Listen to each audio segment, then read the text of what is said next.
Bismillahirrahmanirrahim. Değerli izleyiciler, cümə gününüz mübarək olsun. Bu cümə xanım Məsumənin vəfatı ərəfələrinə düşür. Bu münasibətlə başda İmam Zaman əleyhissalam olmaqla Vəli Əmr Müslimin, məraci muhtərəm, üləma-i İslam və bütün əhl-i beyt sevərlərə başsağlığı verirəm. Xanım Məsumə səlamullah əleyha onun bir məkanda dəfn olunması İslam dünyasına elə bir əzəmət, elə bir bərəkət nəsib elədi ki, həmən bu bərəkətin sayəsində Əhl-i Beyt məktəbi dünyaya tanına bildi, səs sala bildi, dünyaya öz mövqeyini göstərə bildi. Zamanında İmam Sadıq Aleyhisselam buyurur ki, Peygamberin hərəmi Mədinədir, Əli Aleyhisselamın hərəmi Küfədir, bizim hərəmimiz isə Qumdur.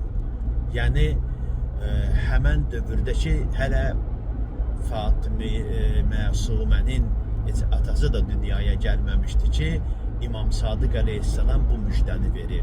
Hədisin davamında qeyd edir ki, mənim evlatlarımdan biri orada dəfn olunar.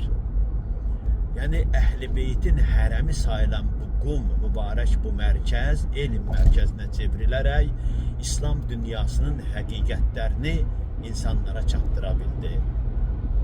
Bildiyiniz kimi ötən əsrlərdə din təbliğatı ciddi baskı altındaydı. Həm İranda Şah rejimi, həm İraqda Səddam rejimi, həm Sovetlər Birliyi, ateizm rejimi, həm Qərb dünyasının İslam üzərinə olan baskıları, həm Türkiyədə laiklik və s. bütün hər tərəfli İslam dünyasına həm baskılar var idi, həm yanlış dini görüşlərin formalaşması prosesi gedirdi.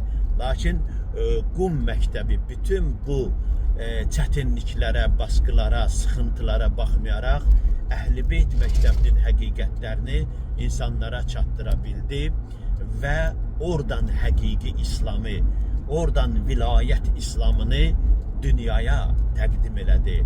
Böyük alimlər yetişdilər, böyük filosoflar yetişdilər. İslamı dünya görüşünün həqiqətlərini dünyaya təqdim edə bildilər.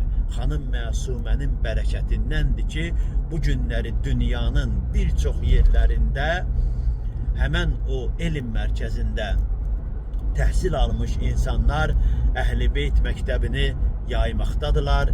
Əhl-i Beyt məktəbinin həqiqətlərini insanlara çatdırmaqdadılar. Baxmayaraq ki, belə deyək ki, Qərb dövlətlərinin təsis etdiyi bir sıra dini cəryanlar, din adında olan dini cəryanlar, Vəhabi Sələfi qruplaşmaları, FETÖ qruplaşmaları, Nurcu və s. təriqətlər ki, açıq-aşkar saxta dəlillərlə, saxta hədislərlə, uydurma hədislərlə Əhl-i Beyti ifrat və təfrit dərəcədə insanlara çatdırmağa çalışırdılar. Hövzə-i Elmiyyə və Qumun fəaliyyəti nəticəsində həmən bu yanlış təbliğatların cavabları yüksək səviyyədə verildi və onlar öz yerlərinə otuzduruldu. Xanım Məsumə salamullah əleyhanın